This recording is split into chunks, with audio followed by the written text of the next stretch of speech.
Γραμμή τον κύριο Ιάσονα Σκουζό, δικηγόρο που δικεύεται στο φορολογικό και εταιρικό δίκαιο. Να συζητήσουμε λίγο αυτά τη διάταξη αυτή, κύριε Σκουζέ. Καλησπέρα σας. Καλησπέρα σας, είμαι ο Θόδωρος Κουζός. Η δικηγορική εταιρεία είναι η Ιάσονας Κουζός και συνεργάτης, γι' αυτό ίσως είναι. Ναι. Ήταν λάθος των παιδιών που με έγραψαν. Να σας πω, καταρχάς να συζητήσουμε αυτό, την πρώτη παρατήρηση. Δηλαδή, τέτοια θέματα που κουβαλάνε πολύ μεγάλη, γιατί η ελληνική κοινωνία δεν τα ξέρει και καλά, κουβαλάνε από θέματα μεγάλα καχυποψίας. Χρειάζονται πολύ πιο ανοιχτές και ουσιαστικές διαδικασίες και συνομιλία με την κοινωνία για να αντιμετωπιστούν, έτσι δεν είναι? Και διαβούλευση και διάλογο μεταξύ των πολιτικών φορέων και σίγουρα συζήτηση με νομικούς, με αρμόδιους του συνταγματικού και του ευρωπαϊκού δικαίου, διότι άπτονται θεμάτων, όπως είπατε, όχι μόνο ευαίσθητων πολιτικά, αλλά και νομικά και της οικονομικής ζωής. Εγώ φοβάμαι μέσα με την ημιμάθεια που με κατατρίχει ότι αυτή τη στιγμή πήγαμε από το ένα άκρο σε πιο σκληρό άκρο και φοβάμαι αν είναι συμβατό και με το ευρωπαϊκό δίκαιο και με τα δεδομένα που υπάρχουν αυτά.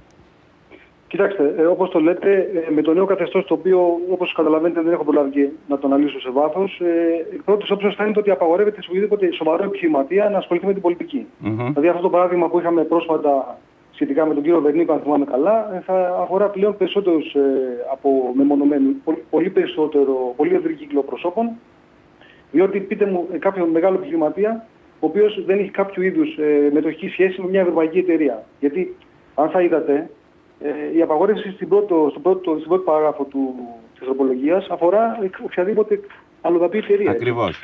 Επομένως, φανταστείτε, δεν θα μπορέσει ούτε να ασχοληθεί κάποιος με την πολιτική ζωή εφόσον είναι πολύ σοβαρή η παρατήρηση που κάνετε και μάλιστα σε καιρούς που το Κοινοβούλιο υποβαθμίζεται, υπό την έννοια ότι δεν νομοθετούμε ψύχρεμα, αλλά υπό το καθεστώς πιέσεων της κοινής γνώμης. Και αυτό δεν είναι καλό γενικά για την κανονικότητα της χώρας, έτσι δεν είναι? Με αποτέλεσμα τελικά να οδηγηθούμε σε ένα αντίθετο από το σκοπούμενο, υποτίθεται, αποτέλεσμα. Αυτό το παράθυρο που δημιουργείται με τη χθεσινή ίσχυση του ευνοϊκότερου νόμου, το οποίο από ό,τι φαίνεται θα ευνοήσει ενδεχομένως κόσμο, έτσι. Αυτό ήταν ένα από τα ερώτηματα που ήθελα να σας έσω. Το γεγονός ότι ψηφίστηκε αυτή η διάταξη, πέρασε στο ΦΕΚ, σημαίνει το διάστημα που όποιο δοθεί για να γίνουν διευθετήσεις, κάποιοι μπορεί πραγματικά να ωφεληθούν από αυτή την ιστορία, έτσι, να διορθώσουν πράγματα. Έτσι φαίνεται, διότι όπως είναι γνωστό, ο ευνοϊκότερος νόμος, οποτεδήποτε και αν ίσχυσε από την τέλεση του κάποιου εγκλήματος μέχρι την αμετάκλητη καταδίκη του κατηγορούμενου, έχει εφαρμογή υπέρ του κατηγορουμένου. Δεν θέλω να αφήσω κάποια αιχμή ότι αυτό έγινε σκοπίμως, ούτε μπορώ να το ξέρω αυτό, αλλά εν πάση περιπτώσει αυτά τα θέματα άπτονται σοβαρής νομοθέτησης και δεν πρέπει ούτε κατά λάθος να διαφεύγουν από το Κοινοβούλιο. Δεν ξέρω αν τελικά οι διορθωτικές νομοθετικές παρεμβάσεις που υποσχέθηκε ο Υπουργός Δικαιοσύνης μπορεί να το διορθώσουν αυτό, ή έτσι κι αλλιώς έχει περάσει ο χρόνος, οπότε αυτό το παιχνίδι όποιος είναι να το αξιοποιήσει το έχει κάνει. Έχω την αίσθηση ότι δυστυχώς δεν γίνεται να διορθωθεί. Παρότι αυτό που λέτε, η νομοθετική παρέμβαση, υποθέτω είναι το άρθρο 6 της τροπολογίας, που αναφέρει ότι το άρθρο 178, το επίμαχο δηλαδή, καταργείται από τότε που τέθηκε σε ισχύ. Δηλαδή επιχειρείται μια αναδρομική κατάργησή του. Αυτό δεν στέκει στη λογική και με βάση τις μέχρι τώρα ερμηνείες του ευνοϊκότερου καθεστώς του κατηγορουμένου, δεν στέκει στη λογική, διότι έστω και για μία ημέρα, τη χθεσινή, υπήρξε αυτός ο ευνοϊκότερος νόμος. Άρα δηλαδή σε τυχόν δίκη κάποιου μπορεί να εκμεταλλευτεί ότι υπήρξε κατά την 1η Μαΐου 2016 αυτή η διάταξη με βάση την οποία πρέπει να απαλλαγώ. Έχω τη γνώμη, δεν μιλάω όμως ως ειδικός του ποινικού δικαίου, ότι δυστυχώς δεν μπορεί να διορθωθεί. Αυτό που θα μπορούσε όμως να έχει γίνει είναι κατά την νομοθέτηση, όπως πέρασε κατά κάποιο τρόπο σιωπηρά η ενδιάμεση αυτή η διάταξη που τώρα επιχειρείται να καταργηθεί, θα μπορούσε να προβλεφθεί ότι το ευνοϊκότερο καθεστώς καταλαμβάνει μόνο αδικήματα που τελέστηκαν από εδώ και στο εξής. Δηλαδή θα μπορούσε να αποτραπεί αυτό το παράθυρο κατά την νομοθέτηση μόνο της ενδιάμεσης Να σας πω. Όχι τώρα να διορθωθεί αναδρομικά. Ακριβώς, να κατανοητό. Να σας πω τώρα κάτι, γιατί τελικά μιλάμε, είμαστε έτσι, ομφαλοσκοπούμε μονίμως, αλλά η καλύτερη μέθοδος για να κρίνουμε τα πράγματα είναι η συγκριτική πολιτική.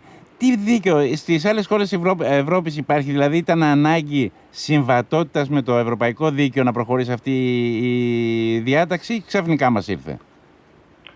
Κοιτάξτε, αυτό που από ό,τι έχω διαβάσει και το αναφέρει και η τελογική έκθεση της σημερινής τροπολογίας, υπήρχε μια ασάφεια όσον αφορά τον ορισμό της έννοιας offshore.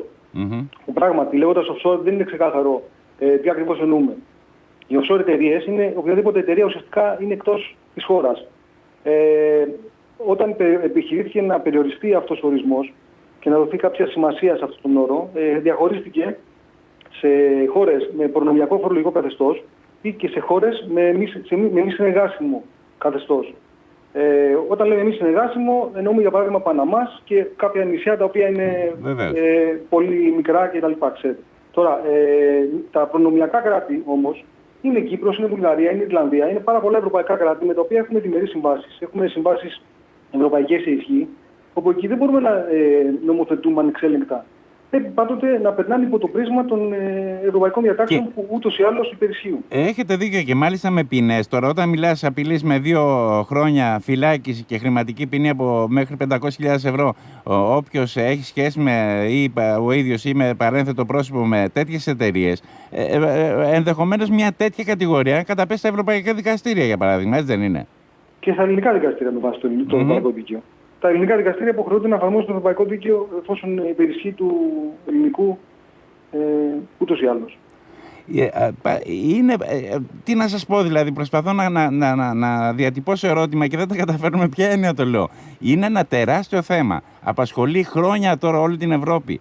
Έχει διαμορφωθεί ένα πλαίσιο σε όλη την Ευρώπη και εμείς μοιάζει να κινούμεθα με μια δική μας λογική, αγνοώντας δεδομένα πράγματα σε αυτή την ιστορία, έτσι δεν είναι? Δηλαδή, ακόμα και τώρα ακούω να θεσμοθετηθεί καμία κατάθεση, ας πούμε, πολιτικού στο εξωτερικό. Και αυτό θα βρούμε μπροστά μας άλλα πράγματα, έτσι δεν είναι? Ναι, αυτά τα πράγματα είναι κατά τη γνώμη μου, κύριε Τόλια, ανεφάρμοστα. Και αυτό θα διαπιστωθεί αργά ή γρήγορα και τότε θα αρχίσουν πάλι οι τροπολογίες και οι διορθωτικές κινήσεις. Όπως είπατε στην αρχή της συζήτησης, νομίζω ότι το βασικό πρόβλημα που έχουμε εδώ πέρα είναι η προχειρότητα στην νομοθέτηση, η ποιότητα του νομοθετικού έργου, η οποία δυστυχώς χρόνο με το χρόνο χειροτερεύει. Σε άλλα κράτη, επειδή ρωτήσατε, αυτό που ισχύει σίγουρα είναι ότι δεν γίνεται ο ένας νόμος μετά τον άλλον να καταργεί και να διορθώνει και να ράβει ξύλωνα. Εδώ ισχύει η μεγάλη αλήθεια του Ροίδη. Να βρούμε ένα νόμο να καταργήσουμε όλους τους υπόλοιπους, γιατί έχουμε καταμπερδευτεί. Έχετε δίκιο. Ναι, και επίσης. Ναι, συγγνώμη. Ναι, κάτι λέγατε για την Ευρώπη, το τι ισχύει.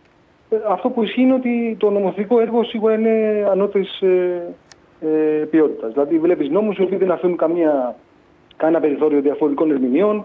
Βλέπεις νόμους οι οποίοι είναι ισχύουν διαχρονικά και τροποποιούνται όταν αλλάξουν οι οικονομικές συνθήκες ή όταν διαπιστωθεί κάποιο πρόβλημα στη λειτουργία τους. Όχι να νομοθετούμε για να διορθώνουμε παλαιότερους νόμους επειδή είχαν λάθη ή επειδή είχαν ασάφειες. Αυτό είναι μια παρατήρηση. Και η άλλη παρατήρηση που έχω να κάνω είναι ότι δυστυχώς στην Ελλάδα κάθε πρόβλημα που διαπιστώνεται επιχειρείται να επιληθεί με μια νομοθέτηση. Είχαμε νόμο αντικαπνιστικό, δεν μας έλυσε τα προβλήματα, κάναμε ένα άλλο νόμο αντικαπνιστικό. Δηλαδή δεν πάσχουμε από έλλειψη νόμων. Πάσχουμε από πρόβλημα στην ποιότητα των νόμων, κατά τη γνώμη μου, και στην εφαρμογή τους. Και σε μηχανισμών εφαρμογής. Και έχετε απόλυτο δίκιο σε αυτό. Και στο κάτω-κάτω της γραφής, αν εδώ συλληφθεί πολιτικός με αυτό που λέμε γίδα στην πλάτη, η μεγαλύτερη τιμωρία είναι από την ίδια την κοινωνία. Ή με το τσιγάρο στο στόμα. Υπάρχει η ελληνική κοινωνία. Υπάρχει η κάλπη, υπάρχει η ψήφος. Δεν είναι μόνο το σιδερόφραχτο που αντιμετωπίζονται τέτοια φαινόμενα, έτσι δεν είναι? Ναι, εδώ πέρα έχετε και η δικιά σας ευθύνη και νομίζω ότι ανταποκρίνεστε πλήρως ότι εσείς είστε οι αρμόδιοι για να αναδεικνύετε αυτά τα θέματα και να κάνετε τη σύνδεση ανάμεσα στους πολιτικούς και στους πολίτες. Και εκεί πέρα πρέπει να δοθεί επίσης προσοχή, διότι τα πυροτεχνήματα και τα πολύ επιβλητικοί τίτλοι στις εφημερίδες πολλές φορές απροσανατολίζουν και επίσης δεν επιτυχάνουν το επιθυμητό αποτέλεσμα. Αυτό το θέμα καλώς αναδείχθηκε όσον αφορά την τροπολογία που εισήχθη κατά κάποιο τρόπο σιωπηρά. Από εκεί πέρα πρέπει όλοι μας να βοηθήσουμε να διορθωθεί κάπως με παραγωγικό διάλογο και με επιχειρήματα επί της ουσίας. Με επιχειρήματα, ναι. Έχετε απόλυτο δίκιο, γιατί εκτός από αυτό, εκείνο που θα πρέπει κάποια στιγμή να φέρουμε στο προσκήνιο είναι ακριβώς η συμπεριφορά της νομοθετικής εξουσίας στα χρόνια της κρίσης. Γιατί έχουμε αυτή η εικόνα που ήταν μόνο τιμή δεν περιποιεί στην ελληνική δημοκρατία για το πώς λειτουργεί, και τα έχουμε αυτά. Έρχονται πολυνομοσχέδια, έρχονται κρυφές διατάξεις, γίνεται ένας πανικός ολόκληρος και ουδής καταλαβαίνει τι του γίνεται. Γιατί και η αντιπολίτευση ουσιαστικά πιάστηκε, ευνηδιάστηκε από αυτή την ιστορία. Να δούμε λοιπόν τι θα μας προκύψει από την διάταξη, την τελική. Και ενδεχομένως να τη συζητήσουμε μετά πιο ψύχρεμα τι ακριβώς εισάγει αυτή η ιστορία, γιατί και να δημιουργεί.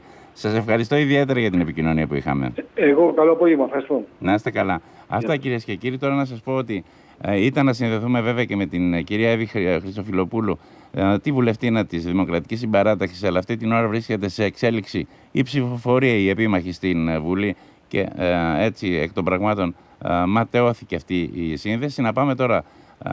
Τι θα ακούσουμε, τραγούδια, βάλουμε διαφήμιση και τα δύο μαζί λοιπόν.